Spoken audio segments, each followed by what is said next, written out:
You are tuning in to the Pop Culture Retrospective Podcast. A few months ago, I was a guest on the His and Hers Gen X podcast, where we discussed Calvin and Hobbes, the infamous comic strip, which reminded me of my love for yet another comic strip from my childhood.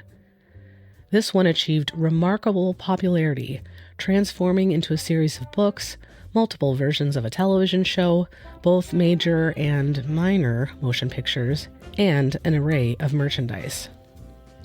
No matter when you grew up, I imagine you likely went through some sort of phase. Phase, in this case, meaning something you were really into or maybe even became obsessed with. Perhaps you went through a dinosaur phase, a Barbie phase, a Ninja Turtle phase, or a Cabbage Patch phase. For me, I went through all of these phases, with the exception of the Barbie phase. And if you're a longtime listener of the show, you'll probably know why. Anywho, each of the applicable phases for me lasted for a few months, maybe even a year or more. However, they pale in comparison with one that I am still subtly going through. And without question, that would be Dennis the Menace. Yes, that Dennis the Menace. The blonde-haired, impulsive, but well-meaning little boy who started as a comic strip in the early 1950s.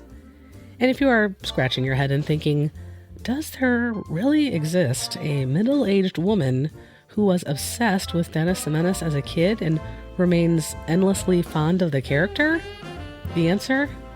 Yes, that person exists. And that person is me. Now is your chance to learn more than you ever thought you wanted to learn or could learn about the one and only Dennis the Menace. This episode involved an extensive amount of research, almost to the point where it started to feel like this was more of a master's thesis than a podcast episode, and I really do mean that in a good way. Get cozy, because this episode is going to be quite a doozy. And as I approach my 6th year in my podcasting journey, this is the longest solo episode I have ever created. Through our look back on the comic strip, the live-action television show, and other incarnations, you will learn heaps and heaps of information about this beloved character and why it really wasn't Dennis who was the menace. So sit back, relax, and let's nerd out on nostalgia together.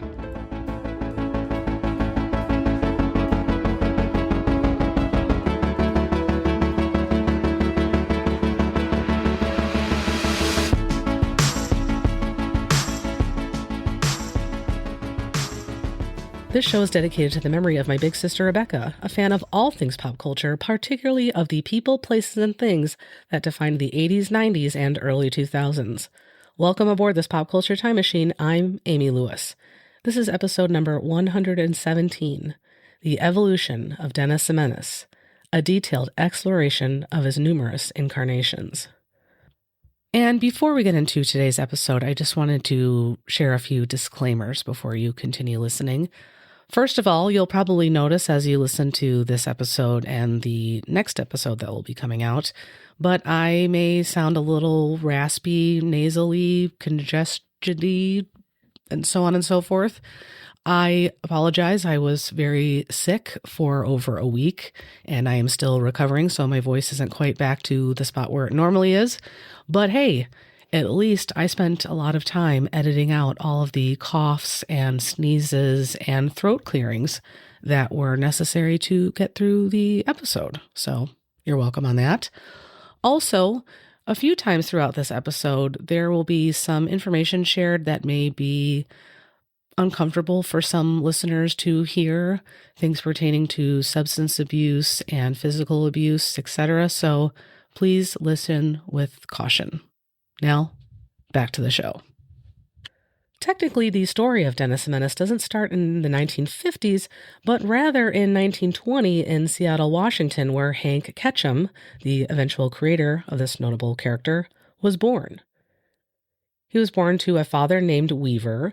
He was a World War I Navy veteran who was apparently very strict and often used a whip to beat Hank below the knees when he did something out of line.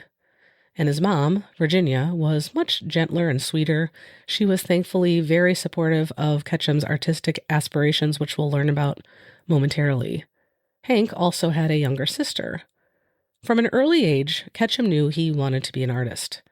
Part of this may have been tied to a friend of his parents who worked at an ad agency. Whenever he came over, he would draw sketches with what he called his magic pencil. Ketchum was entranced by his drawings. He even went so far as to trace them to better understand how to draw. After tracing this gentleman's drawings, he moved on to tracing the comic strips he found in the newspaper.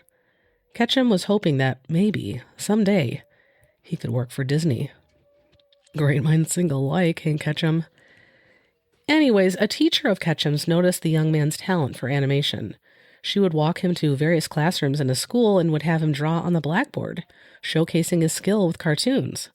Kind of like Shel Silverstein, Ketchum was not very athletic or scholarly, but he really could draw and use his sense of humor in his art. It was not only his teachers who noticed his skills, but also his neighbors, who would periodically commission him to do artwork.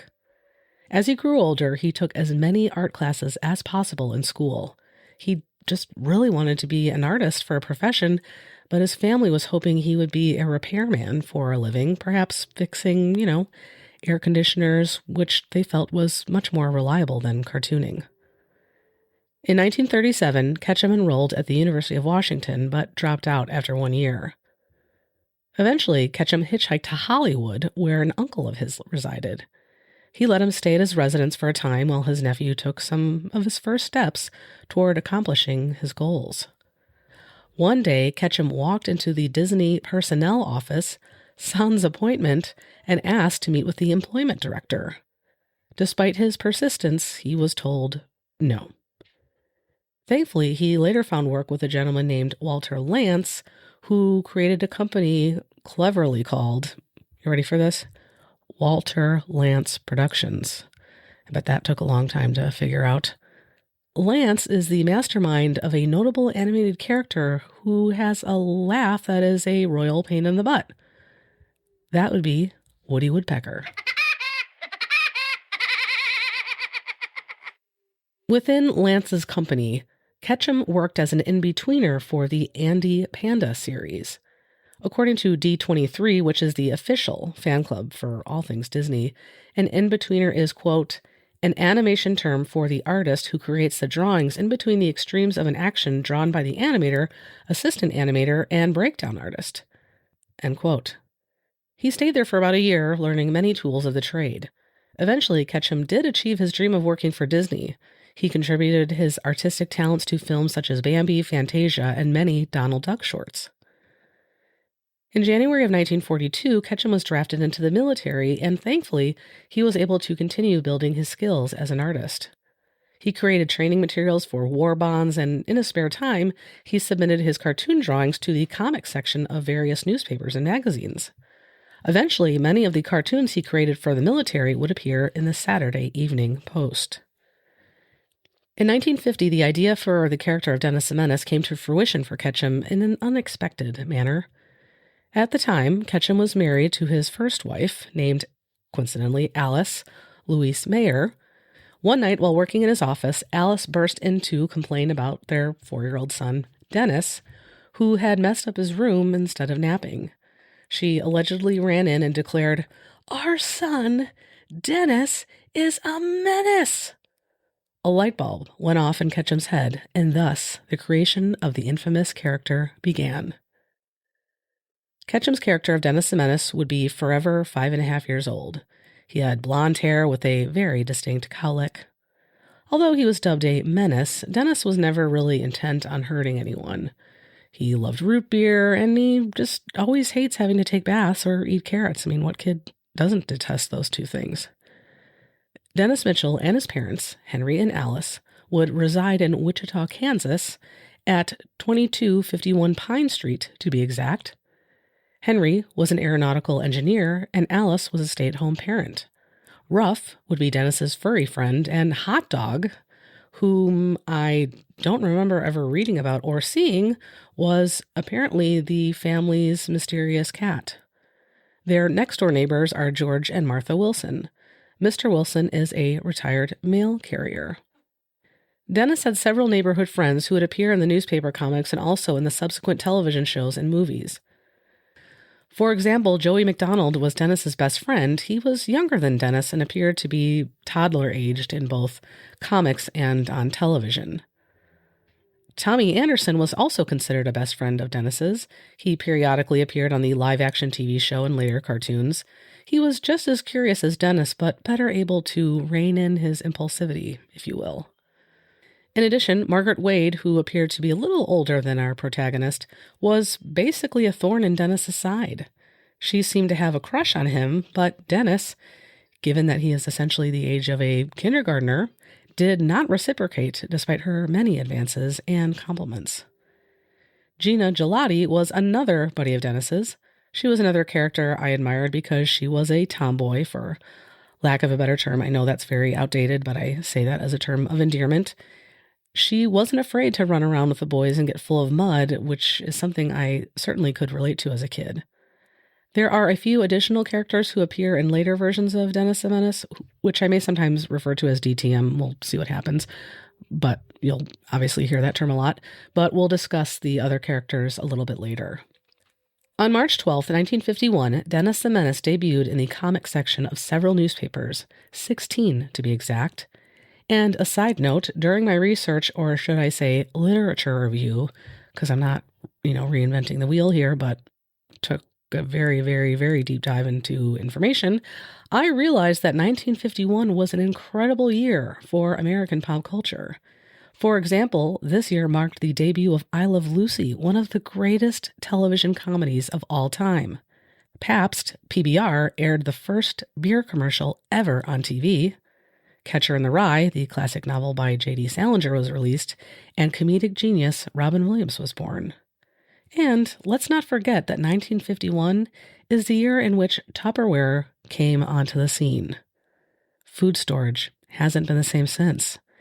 And finally, one notable piece of slang at this time was classy chassis, which was a term used to describe someone with a hot body or that you found attractive. God, if only I would have told the girl that I had a crush on my entire time in college that she had a classy chassis. I mean, gosh, I can only imagine what could have happened. But I digress. If you decide to use this term, classy chassis, as a pickup line at a bar or a bowling alley or somewhere where singles mingle, please let me know. You can email me at amy@popcultureretrospective.com. I'm serious. I also realized, after putting this episode together, which is just crazy, that 2026 marks the 75th anniversary of Dennis the Menace.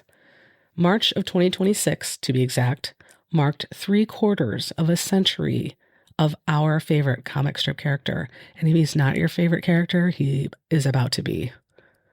I mean it.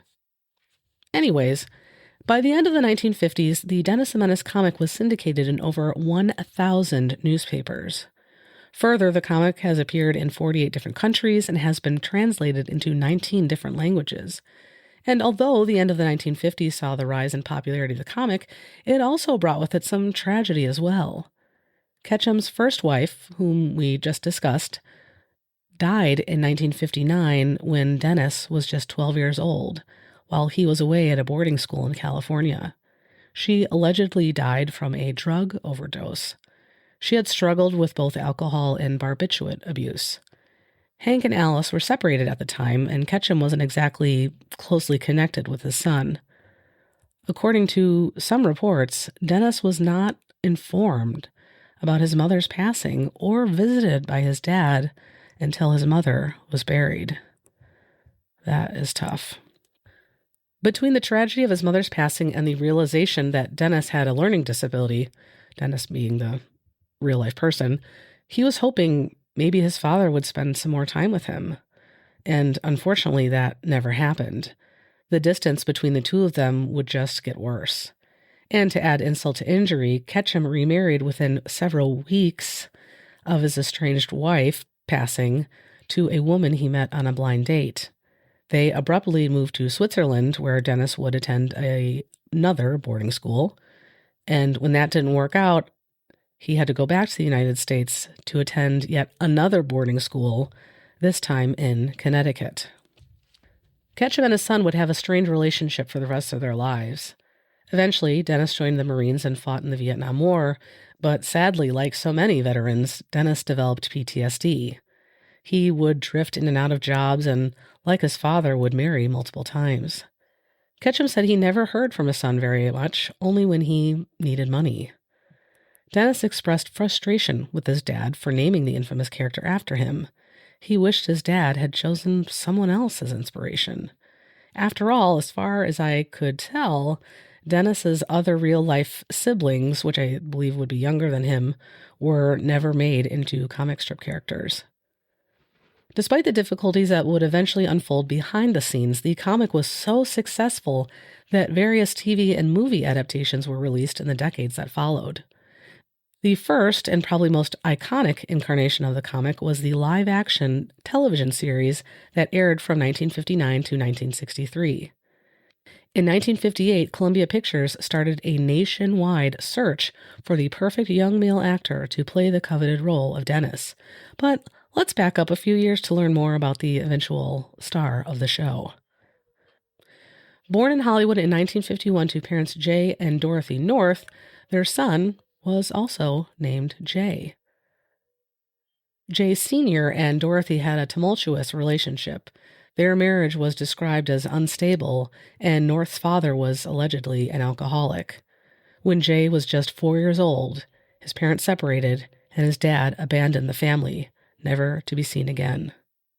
Dorothy was able to work and support herself and her son through her work as a secretary in the television industry. Through some connections from her job, she was able to help her son get small parts on local television shows. And when they heard about casting for Dennis the Menace, Dorothy worked her magic to secure an opportunity for North to audition. When Jay North gave it a shot the first time, it didn't go very well. Somehow, North's agent convinced the casting department to let the boy have another chance. They relented, and miraculously, North got the part. Despite being a redhead, North would play the role of Dennis Mitchell, and he would have to dye his hair. Even though the show was filmed and broadcast in black and white, his natural hair color was simply not up to snuff. Dennis the Menace premiered on October 4th, 1959.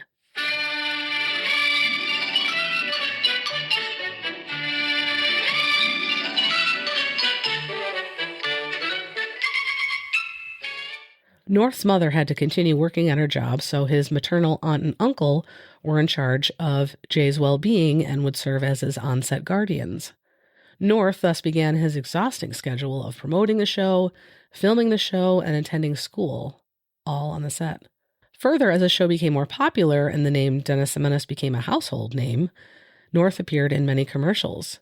He appeared in character in commercials for products like Skippy peanut butter, cereal brands, mayonnaise, and even chocolate milk. I bet he gets awful tired delivering all that mail. Yeah, I bet he must walk 100 miles a day. Bet it's awful hard we work. Maybe we could invite him to lunch. Well, Dennis, Tommy, I'd like to have lunch with you, but it's only an hour since breakfast. How about some Skippy on a cracker?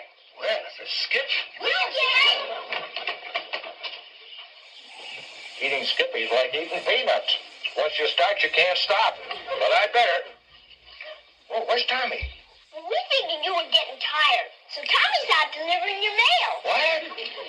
Well, Tommy can read, can't he? Not much, but I told him to leave one letter at each house. That way nobody will complain.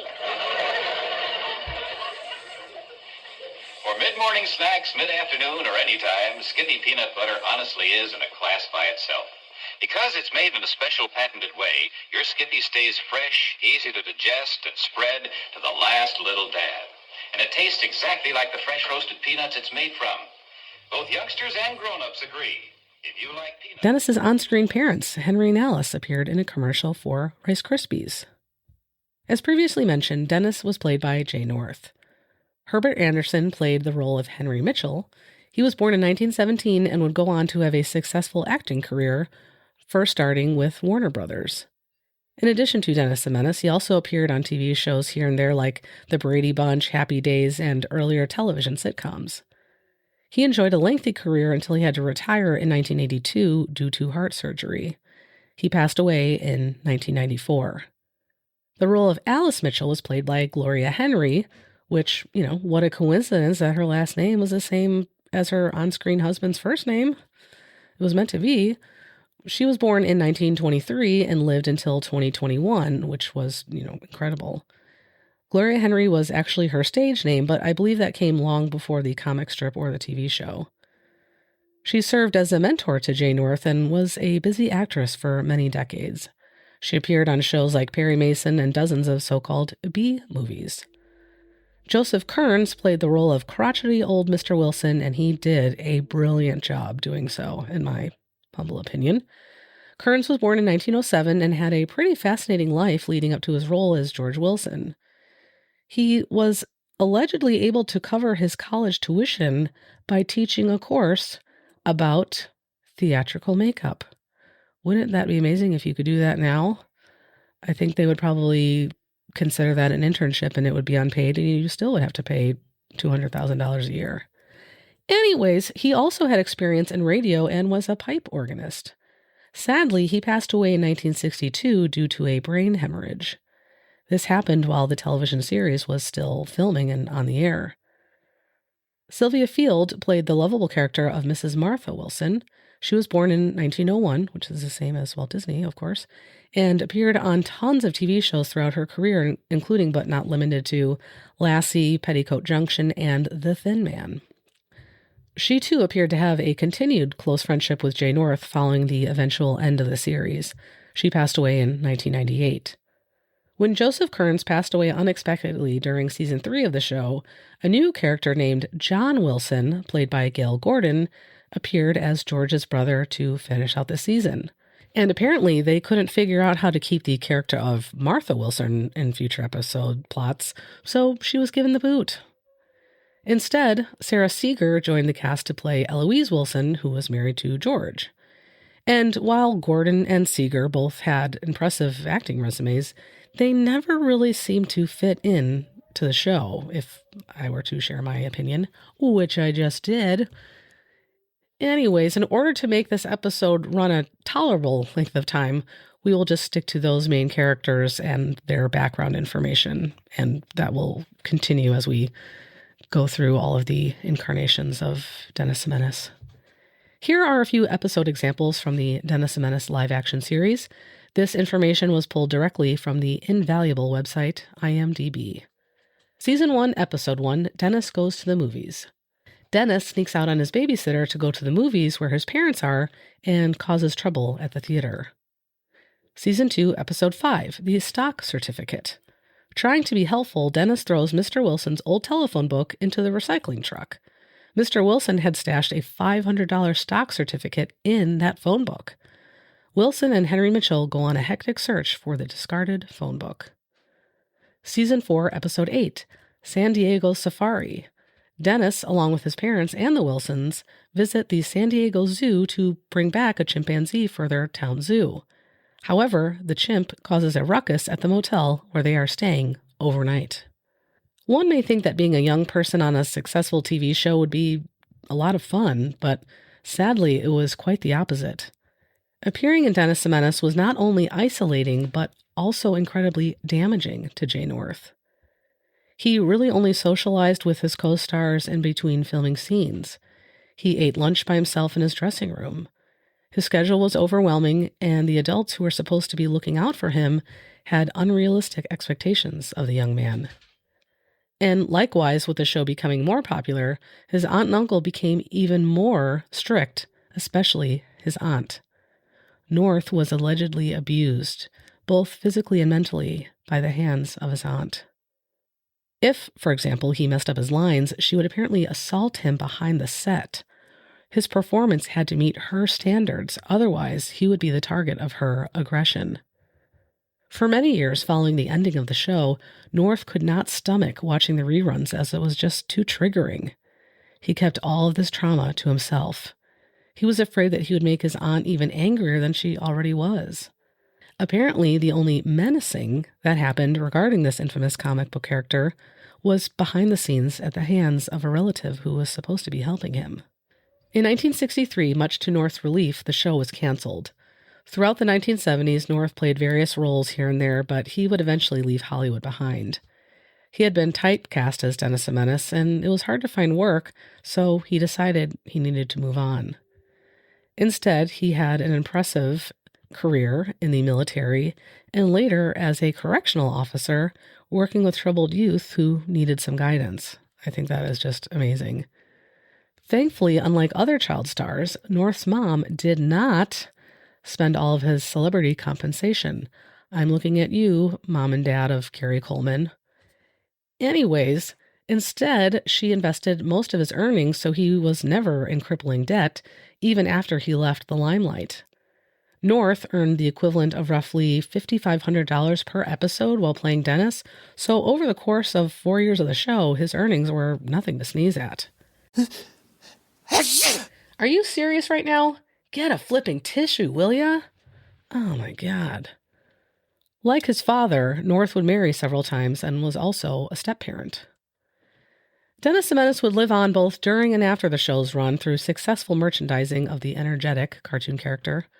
Dennis could be found on practically anything from chapter books to metal lunchboxes, coffee mugs, holiday ornaments, color forms, plates, and so much more. More, you say? Sure thing. Here are a few more things. Dennis the Menace books on tape, record players with his likeness on them, paperback books, comic books, Viewmaster slides, compilation books, figurines, bobbleheads, dolls, tool sets, puppets, and that's just the tip of the iceberg. If you listened to my recent guest appearance on the His and Hers Gen X podcast, you might recall our discussion about another iconic comic strip, Calvin and Hobbes. One interesting point that emerged during our conversation was how differently the author and illustrator Bill Watterson approached merchandising for his beloved comic. While he shied away from media attention and avoided merchandising, Hank Ketchum, the creator of Dennis the Menace, took the exact opposite approach, aka he merchandised the crap out of it. Also, if you enjoyed visiting your local Dairy Queen between roughly 1971 and 2001, Dennis the Menace was the brand's official mascot. Yeah, you remember that? That was pretty cool. Looking for a place where kids get to pick? Then come to Dairy Queen for a DQ Kids picnic.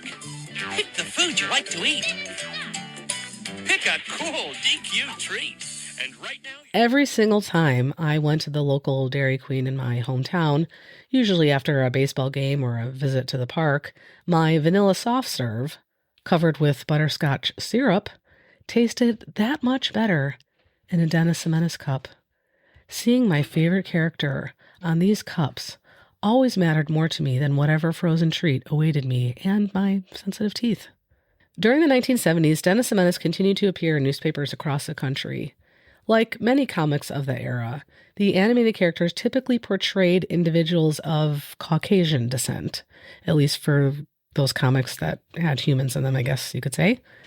Ketchum, following in the footsteps of Charles Schulz, attempted to introduce a character of African descent into the comic. Unfortunately, his effort to use a play on words to sort of spoof and highlight discrimination backfired. As a result, the character Jackson disappeared almost as quickly as he had been introduced. The character's appearance sparked significant controversy amongst readers who felt offended for various reasons. Although it appeared that Ketchum aimed to address the challenges faced by African Americans, his execution fell short. Despite the brief uproar in the 1970s and early 1980s, the comic strip remained incredibly popular, yet Dennis did not return to television until the mid-1980s, this time as an animated cartoon.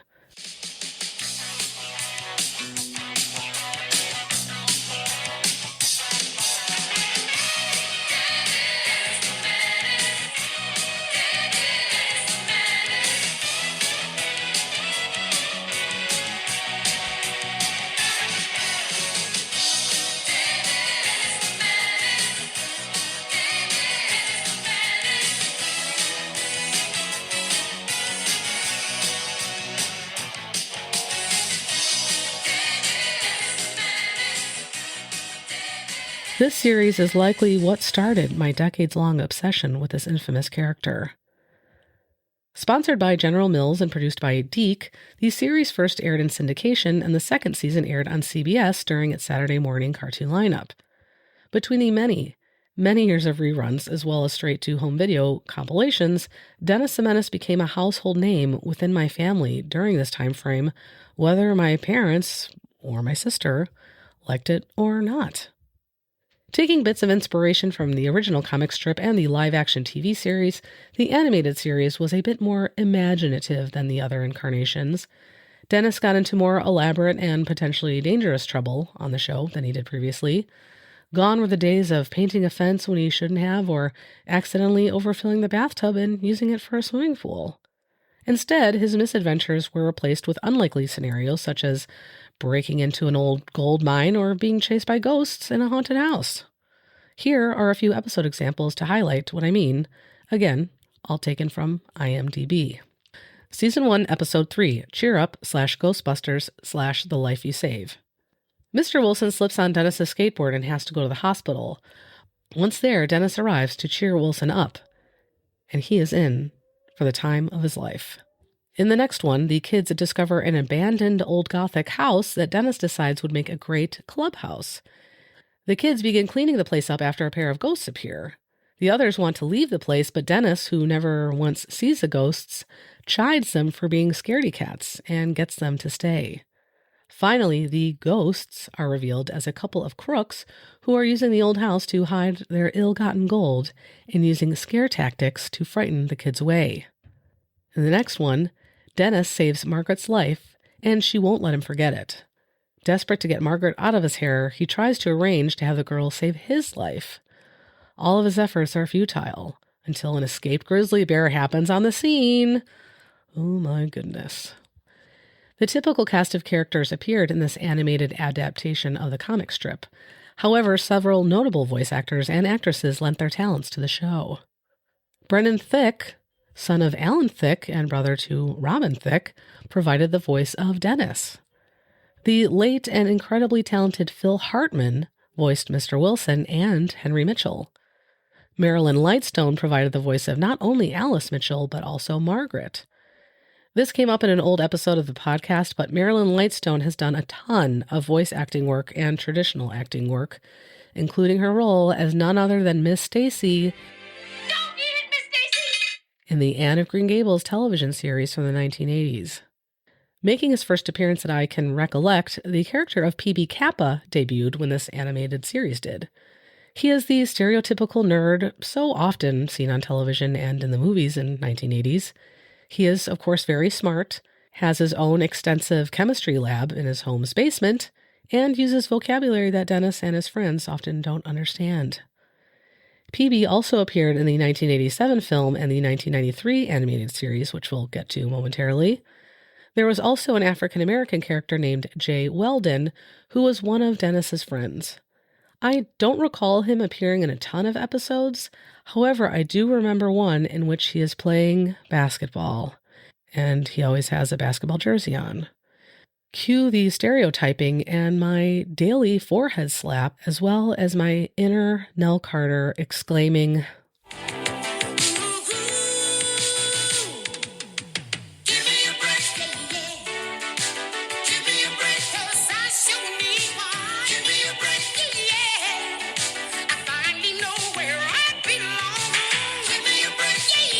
A while back, there was a meme which circulated on social media to primarily Gen Xers and elder millennials, I imagine, and it said something along the lines of, at one time, we all had one recorded VHS tape with an obscure movie on it that we all watched over and over again. And for me, it was, without question, the 1987 made-for-TV movie Dennis the Menace, the dinosaur hunter, I guess you could say in parentheses.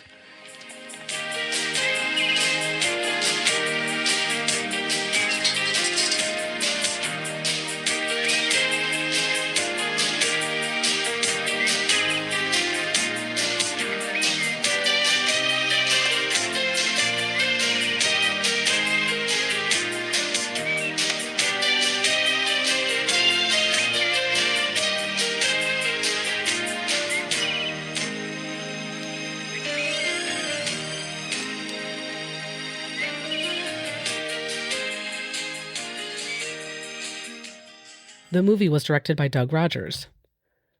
This movie, as you may have predicted, was all that was good and bad, I guess you could say, about made-for-TV movies. The acting wasn't great. The storyline was somewhat unrealistic, but I loved every minute of it. The gist of the movie, spoiler alert, is as follows. Dennis remembers that his father wanted trenches dug in the family's front lawn so they could have a sprinkler system installed. While destroying their front yard, Dennis, along with his neighborhood friends, discovers a real dinosaur bone buried underground. Dennis convinces his parents that they should call Henry Mitchell's old friend Bones from college, who could take a look at it and determine whether or not it was a real dinosaur bone. Chaos and drama ensue, and before we know it, Bones, unable to find other dinosaur bones in the Mitchell's yard, decides he wants to create a media frenzy, so he plants several bones in their next-door neighbor's yard. Bones' dishonest tactics are discovered, and he's sent packing. While the dinosaur bone that Dennis discovered is in fact real, there is no evidence of more fossils buried in their yard. Bones and Mr. Mitchell's boss's plan for a dinosaur-themed family park became extinct before it could even be built. The main character of Dennis Mitchell was played by Victor DiMattia. Born in 1980, DiMattia was a pretty successful actor at an early age. He starred on TV shows like Family Ties, Growing Pains, and Designing Women. He also played the role of Timmy Timmons in The Sandlot and played a character named Tommy in Cool as Ice. Yeah, I'm talking about the movie Cool as Ice starring Vanilla Ice, which you may have guessed. Yeah. What the hell is that? Don't ask me. So what's up? How you doing? Fine. And the horse? Since when do you care? Wait a minute, you two know each other. No. Oh, yeah. Well, which is it, Kathy? Kathy. Mm-hmm. Cat. Come on. We're wasting his time. Oh, no, you're not wasting my time. I'm just cooling. And you're wasting our time. All right, I get it. Check this, though. If you need me, I'll be right over there. She won't. Yeah, we'll see about that. Oh, yeah, Cat. Words of wisdom. Drop that zero and get with the hero. Excuse me? According to his IMDb profile, his younger brother is Brian Bonsall. Like many young child actors of the 70s and 80s, Bonsall was added to a sitcom as a new family member when the show's popularity began to wane. In his case, he joined the cast of Family Ties during a time when the series was struggling to maintain engaging plot lines. To my knowledge, these characters never actually saved a show, and I'm looking at you, Cousin Oliver from the Brady Bunch. Oliver, take my word for it. There is no such thing as a jinx. We think it's good luck to have you here with us. I thought so too, but there sure is a lot of evidence on the other side. Look, maybe you did cause a couple of minor accidents, but that can happen to anybody. I found out through my research that there is a sitcom trope referred to as the, quote, Cousin Oliver syndrome, wherein a new young child actor is added to a flailing TV show in an attempt to win back viewership via an adorable child. Jim Jansen played the character of Henry Mitchell. Born in 1945, Jansen has had a successful career as both an actor and director. I believe that Jansen resembled the original cartoon character of Henry Mitchell the most, followed by Herbert Anderson from the live-action series. And I would hands down say that Anderson played the most endearing role of Henry Mitchell out of all the ones we will be discussing today. Anywho, Jim Jansen also appeared on notable television shows including Parks and Recreation, Law and Order, and a relatively short-lived sitcom with one of the catchiest theme songs of all time, Just the Ten of Us.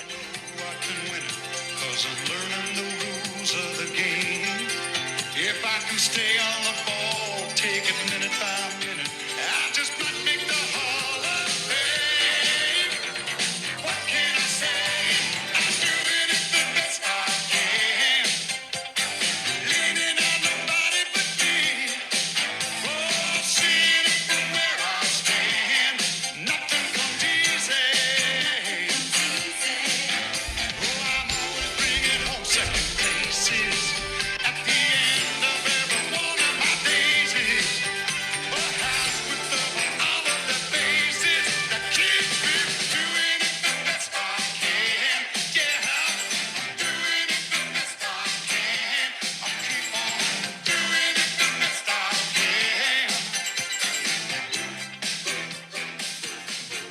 This song still slaps so hard, so freaking catchy. It makes me want to play basketball and drive a station wagon down the road.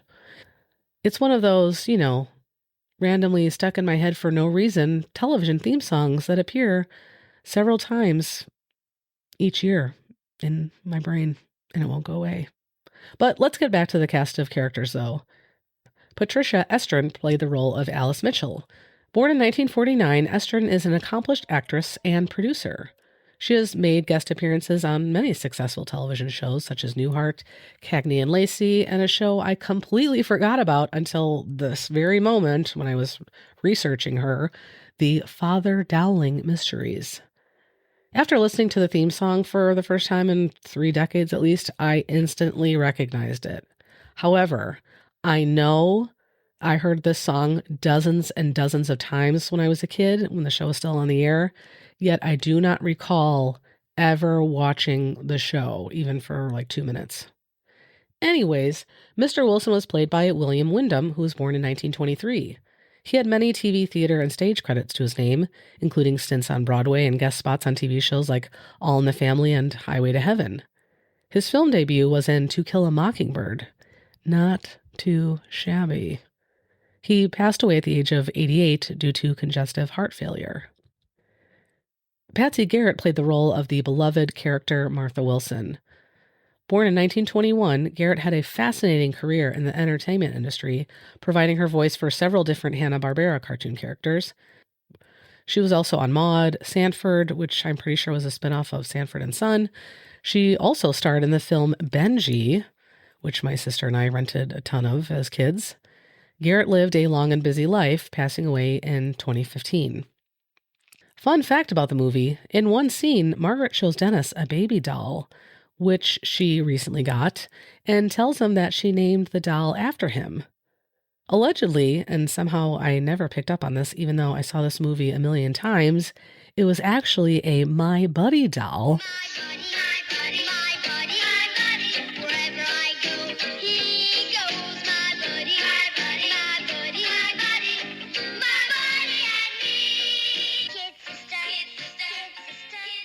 Dressed up in different clothing.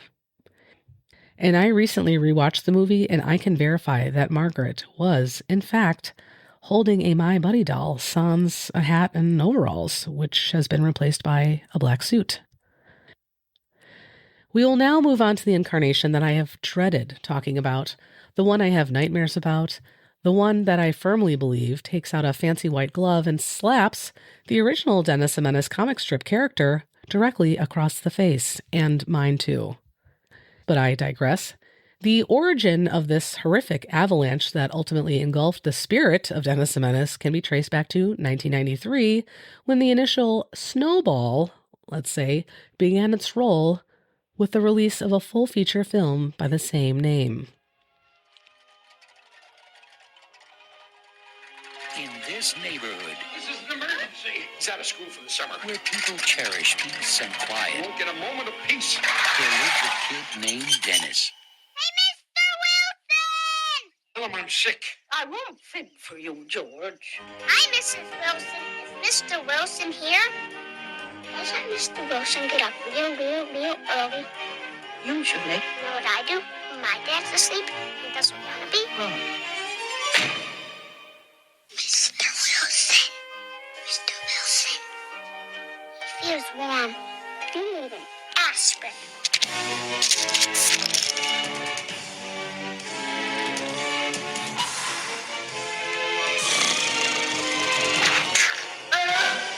Now, John Hughes brings one of your all-time favorite cartoon characters to life Smile. for a whole new generation to discover. Don't embarrass me. You'll love Mr. Wilson, That kid, he's a menace. Mrs. Wilson, the Mitchells, Margaret, We could bury you alive. I could pound you up big. Joey, Switchblade Sam, and a menace named Dennis. Kids are kids.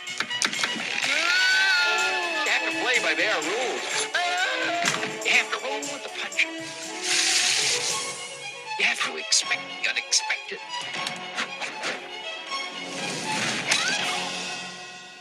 Dennis the Menace. That's me! America's classic kid in a classic American comedy. Directed by Nick Castle, a John Hughes production. To keep things consistent, here's a description of the movie taken from IMDb. When his parents must go out of town on business, Dennis stays with Mr. and Mrs. Wilson. He is driving Mr. Wilson crazy, but he's just trying to be helpful, even to the thief who has arrived in town. I am not sure where to even begin the discussion around this early 90s adaptation of one of the most popular comic strips of all time. I will start with a few positive notes, though. First, and perhaps most important, the casting for this film was sheer perfection, at least for several of the characters. Mason Gamble, who was new to the world of acting, did a decent job as a young child portraying the beloved character. He is likable and showcases emotions with a lot of maturity. Second, we have the cherished next-door neighbors, played by the acting brilliance of both Walter Matthau and Joan Plowright. Matthau wasn't necessarily someone I would immediately think of when presented with a question about who would be a great actor to portray Mr. Wilson, but in his own superb manner, he took on the character and knocked it out of the park. Joan Plowright, arguably one of the most talented and decorated actresses of her generation, did a fantastic job portraying the calm and nurturing energy of Mrs. Wilson.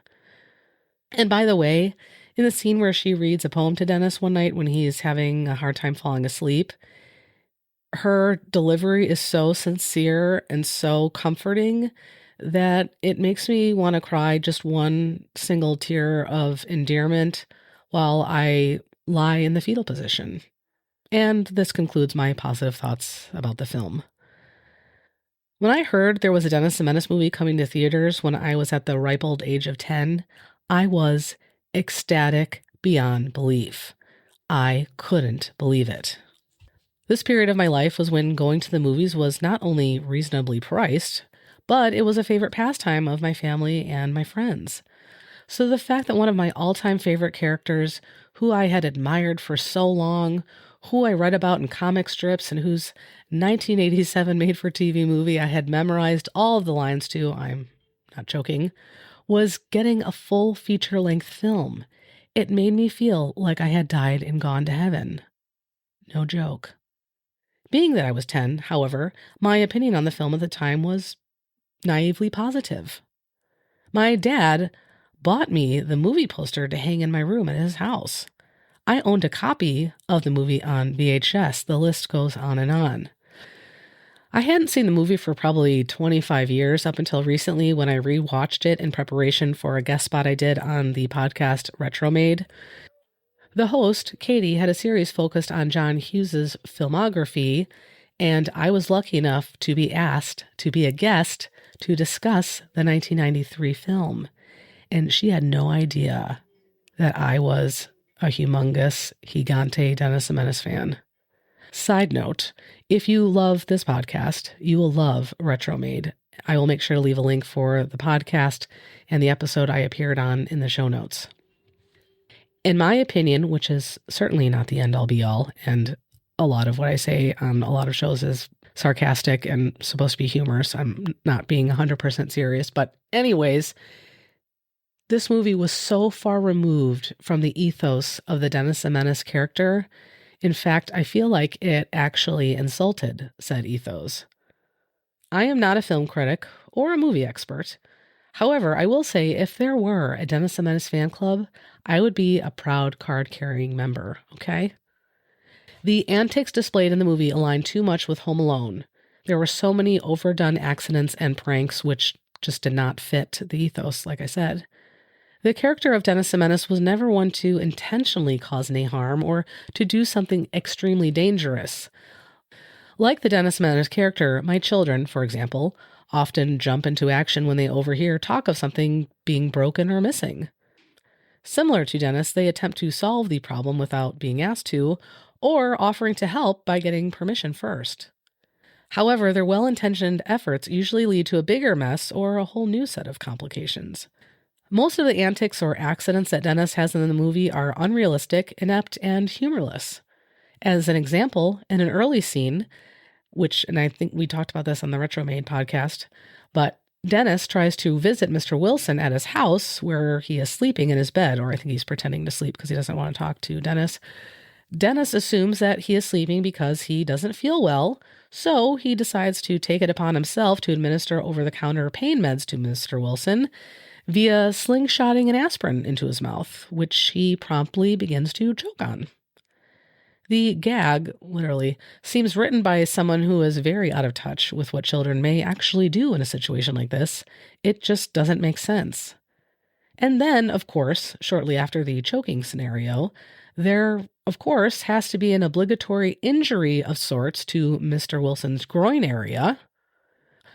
Watching Walter Matthau's face, perhaps, superimposed onto a stunt double's body, slip and fall into the infamous gymnastic floor routine splits position made me feel confused and frankly uncomfortable, and that's about it. I thought this was a movie, not America's Funniest Home Videos, where half of the submissions are a little kid hitting their dad, always in a sensitive area, with a baseball after swinging their little Tykes bat that they got for Christmas. All right? Scenes like these really reminded me why this movie is a poor adaptation of the beloved comic strip. If it were called Tommy and His Next Door Neighbors, I wouldn't have batted an eye, and I probably wouldn't have even seen the movie. Other actors who are part of this film include Robert Stanton, who played an unconvincing Henry Mitchell. Not that he's a bad actor, just not right for this part. And just like my mom, who often refers to people without much of a personality or anything interesting to say, she calls them a big zero.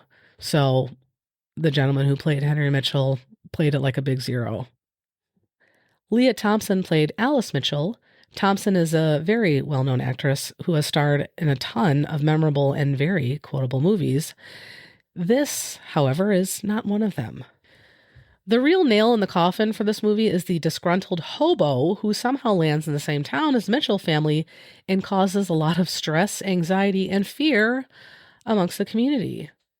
In all of my years of reading the comic strips, watching the cartoon series, etc., really, I do not recall the presence of a greasy, scary, purse-snatching hobo, and for some reason, this character ended up in the film and did nothing to add to the movie. It only took away from. As the story goes, the hobo, played quite brilliantly by Christopher Lloyd, was a bit of a kind gesture, I guess you could say, by John Hughes. Apparently, Christopher Lloyd was offered the role of Harry in Home Alone, which he turned down. Big mistake. When Home Alone became such a monstrous success, Lloyd regretted turning down that coveted role. As a result, Lloyd offered Hughes his incredible acting skills with apparently a specific ability to portray a dishonest man who scares children if the opportunity ever arose. I'm not sure how this all came to fruition, considering John Hughes co-wrote this movie with Hank Ketchum.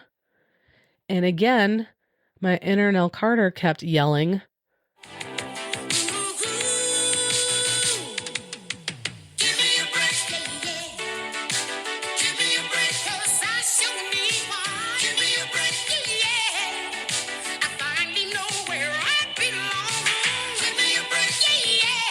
However, somehow, though, it was determined that what this movie really needed was a bindle stiff, and that's a real word, you can go look it up, with yellow, rotting teeth, a wardrobe that looks like it once belonged to Dr. Teeth from Electric Mayhem before it was run over thousands of times on the freeway and dunked in a vat of motor oil and dried in the hot summer sun.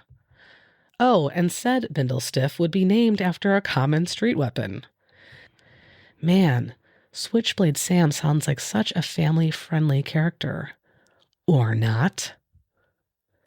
Somehow, a decent portion of the film is designated for his character's subplot, which includes stealing purses from playgrounds, demanding fruit from small children with the help of his switchblade, and being forcibly dropped onto a floating steamer trunk in a filthy river with a belly full of pork and beans after he essentially kidnaps Dennis.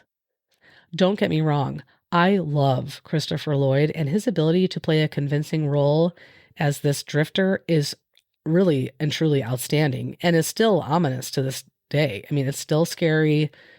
He's very intimidating. I really detest watching any scenes when that character comes on. It's just, he did a did it very, very well. However, this sinister character just doesn't fit within the confines of what a Dennis the Menace movie should have looked like. My sister and I used to reenact an infamous Switchblade Sam scene with each other all of the time.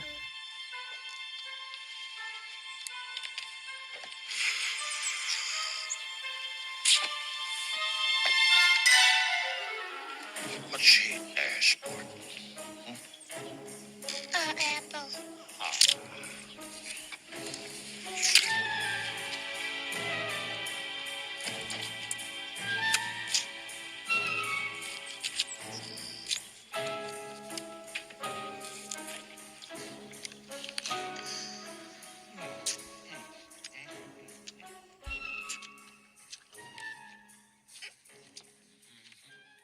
I would pretend to be a creepy hobo, and I would say to her, "What you got there, sport?" And she would then grab a piece of fruit, cross her eyes, and reply, apple." In the movie, this exchange does happen verbatim between Switchblade Sam and a little boy named Gunther, who is, unfortunately, cross-eyed. Oh, and a foot short for his age, according to Mr. Wilson. What are you doing? Dennis is cheating. He's using the Beckman kid as a spy. Oh, leave them alone, George. I'm going to even things up. Gunther! Gunther, I'm just talking to your daddy on the telephone. He's going to the ice cream store. He wants to take you with him. Hurry up and go home. Now it's fair. You lied to a toddler, George. Well, think how disappointed he's going to be when he gets home. Well, he better get used to it. Disappointment's going to be a big part of his life. He's a foot short for his age, and he's cross-eyed. The only part we couldn't reenact was when Switchblade Sam pulls out his weapon of the same name, stabs the apple, and proceeds to peel it and eat it while a stunned Gunther looks on in terror. And what further added to his petrifying presence was the foreboding music that played whenever he appeared in a scene.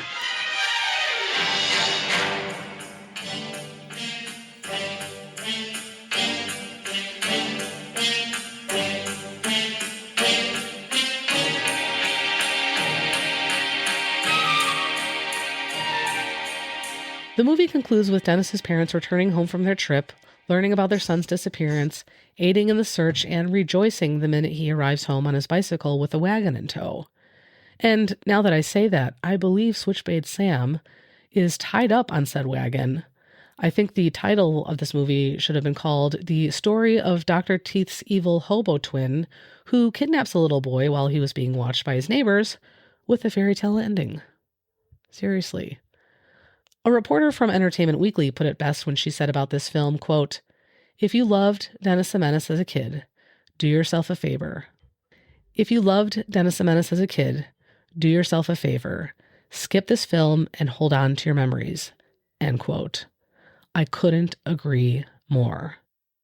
Before we move on to the additional incarnations, here are a few behind-the-scenes trivia tidbits you may not have been aware of. After filming the scene where Switchblade Sam approaches a little boy named Gunther, who is enjoying a snack in his backyard, the actual child actor, Hank Johnston, became so frightened of Christopher Lloyd's character that he was never able to comfortably approach him again on set. That is very telling. Walter Matthau was reportedly referred to as Mr. Wilson for the rest of his life following the release of the movie. 20,000 little boys auditioned for the coveted role of Dennis the Menace. A vast majority of this movie was filmed in Hinsdale, Illinois, which isn't very far from where I grew up. And as a matter of fact, I frequently biked from my house to Hinsdale and the surrounding areas. It is a beautiful community, and I used to bike there all the time. And finally, Hank Ketchum was still actively drawing and writing Dennis the Menace comic strips when this movie was filmed and subsequently released. Following the success of the movie, another cartoon series debuted on Saturday mornings, but this time was called All New Dennis the Menace. In the interest of time and the limited information available, we will touch on this one very briefly. I do recall when the show aired, and I made a point of watching it every Saturday morning on CBS. I couldn't believe, once again, that Dennis the Menace got a second cartoon series just a few years later after the original one debuted.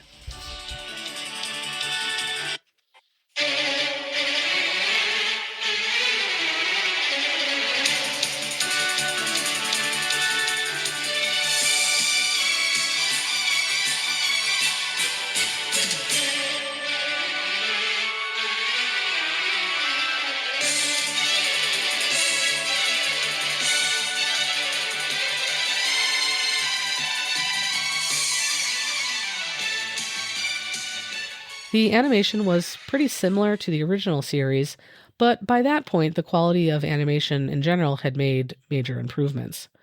Further, many voice actors and actresses returned from the mid-80s series to contribute to this version. And according to my extensive literature review, it appears as though Hank Ketchum did not contribute his writing talents to this cartoon series. And finally, from what I can tell, the show only aired for 1 year, and I don't recall it ever airing in syndication, or if it did, it didn't last very long. Also, merchandising went nuts with this movie too. At one time, you could purchase various Dennis the Menace themed items, such as a Super Nintendo game, a Tiger Electronics handheld game, a colorful watch, buttons, and a host of other memorabilia. And if you look at merchandise or memorabilia, which has been created more recently on sites like Etsy, you'll find stickers and candles with Gunther on them saying, apple, or a t-shirt that says, forts don't got carpet, like Joey says during one scene of the movie. There is yet another Gunther sticker available where you can see a drawing of his head. His eyes are crossed, sadly, with the word yep on it, referring to yet another scene from the movie. In said scene, Dennis, Gunther, and dozens of neighborhood kids are all playing hide and seek. Dennis instructs Gunther to keep his eyes on Mr. Wilson, but he gets distracted. Dennis says to Gunther, "Are you watching where everyone goes?" And a cross-eyed Gunther says, "Yep." So, despite the movie being the biggest flop of 1993 in my book, it is definitely a quotable movie. I will give it that. Several sequels would follow in the late 1990s, and I have not had the stamina nor the patience to watch any of these films. If the original live-action movie is abysmal, how tolerable will the sequels be? I mean, have you ever watched or attempted to watch at least one of the 4 Home Alone movies beyond the first 2? Spoiler alert, they play about as well as counterfeit earbuds, which is horrendous at best. We attempted to watch one of the sequels. It may have been last Christmas or the Christmas before, and I tried very hard to find the humor in it, but it was so painfully terrible that I think I had to leave the room and read a book or something because I was afraid I was losing brain cells. I just couldn't take it. That being said, here is some brief info about these asinine sequels, both of which I am quite positive Hank Ketchum co-wrote with a small group of other screenplay writers. In 1997, A Dennis the Menace Christmas was released. IMDb description says, to make sure that his beloved neighbor Mr. Wilson has a perfect Christmas, lively 6-year-old Dennis Mitchell makes a long list of things needed to make it work. But is Mr. Wilson willing to change? In 1998, Dennis the Menace Strikes Again was released. And here's the IMDb description. After a failed attempt to find the perfect birthday present for Mr. Wilson, the mischievous little terror Dennis tries to save him from a pair of swindlers and their bogus youth remedies. Will he manage to keep their friendship strong? Justin Cooper played the role of Dennis in Dennis the Menace Strikes Again. Cooper was a child actor who you might remember if you saw him. Maybe not his name, but you'd recognize his face as he appeared periodically on TV shows like ER and Boy Meets World.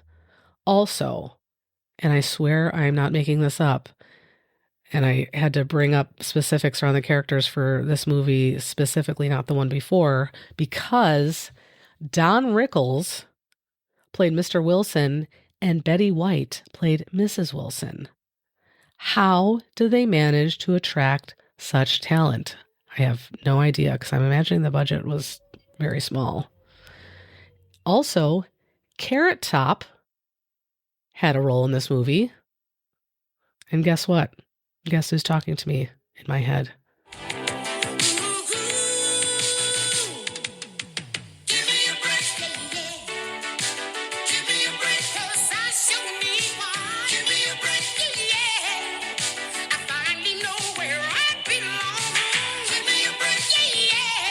Dwyer Brown played Henry Mitchell. Heidi Swedberg played Alice Mitchell. And fun fact about this movie, Dennis the Menace Strikes Again was the last live-action film that Don Rickles starred in before he died. Yeah. I mean, he died several years after, but still.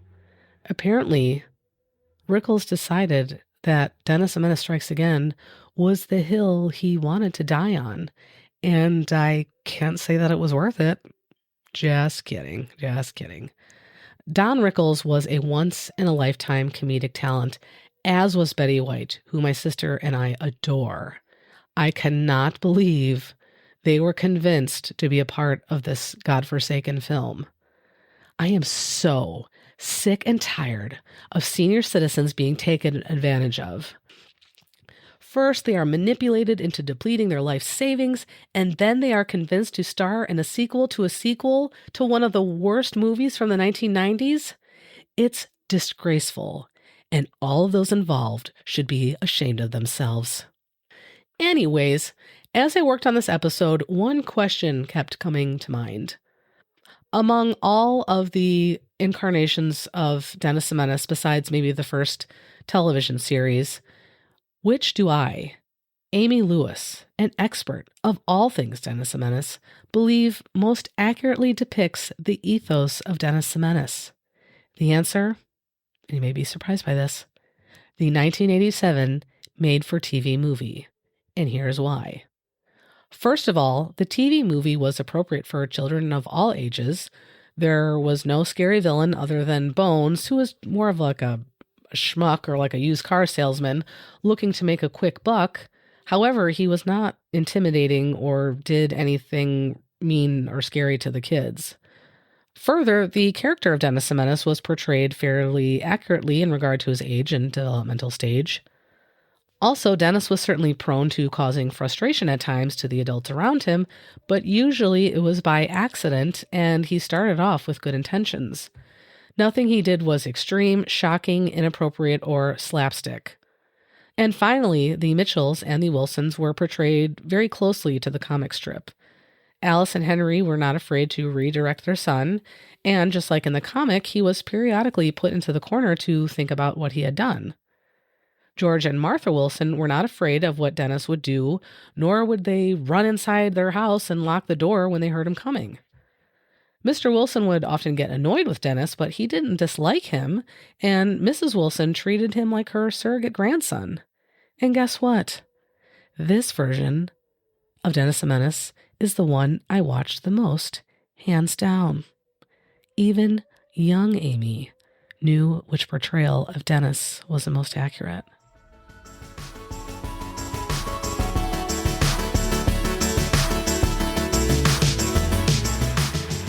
Hank Ketchum retired from producing the Dennis the Menace comic strip in 1996. Before his passing from cancer in 2001, Ketchum was made the honorary mayor of Wichita, Kansas, where the comic was set. Distribution, licensing, and other facets of the Dennis the Menace empire still happen through various syndicates and private companies. I sincerely hope that, at some point in the future, Dennis the Menace makes an appearance in one way or another, so that future generations can enjoy this comic strip character as much as I did, and still do. In April of last year, at the age of 73, Jay North passed away from cancer. A close friend of his named Lori Jacobson described North as having a, quote, heart as big as a mountain, and said he loved his friends deeply, end quote, to NBC News. He called us frequently and ended every conversation with, "I love you with all of my heart," she said on Facebook. I hope you all enjoyed my dissertation on Dennis the Menace, so to speak, as I work toward earning my doctorate in niche pop culture. Okay, that's not true, but to say that I am a Dennis the Menace nerd would truly be an understatement. Thank you for taking the time to listen to this detailed story about the history of this beloved character. My sister was always so supportive of my love for Dennis the Menace. She knew it wasn't a phase, but it was someone whom I could relate to on many levels, especially during a time when there weren't many female-led Saturday morning cartoon characters or comic strips with a rambunctious young girl who, for example, loved to skateboard, had a vivid imagination, and rode BMX bikes like I did. If you want to learn more about this podcast, check out merch, visit my blog, send me a message, and so much more, visit popcultureretrospective.com. Also, don't forget to check out the Q106.5 app, available for both iPhone and Android users. You can listen to 80s and 90s music all day long, as well as check out other fellow retro-inspired podcasts.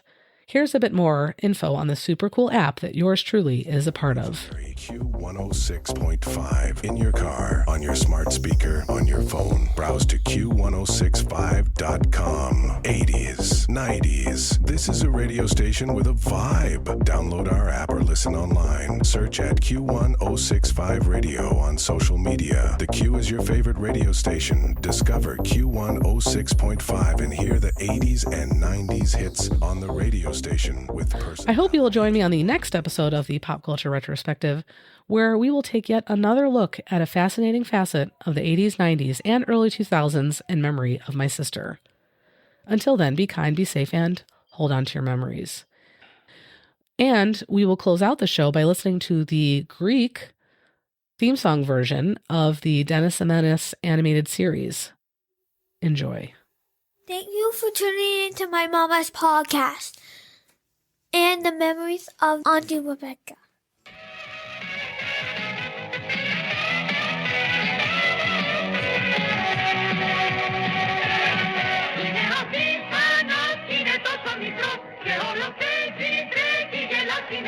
Cine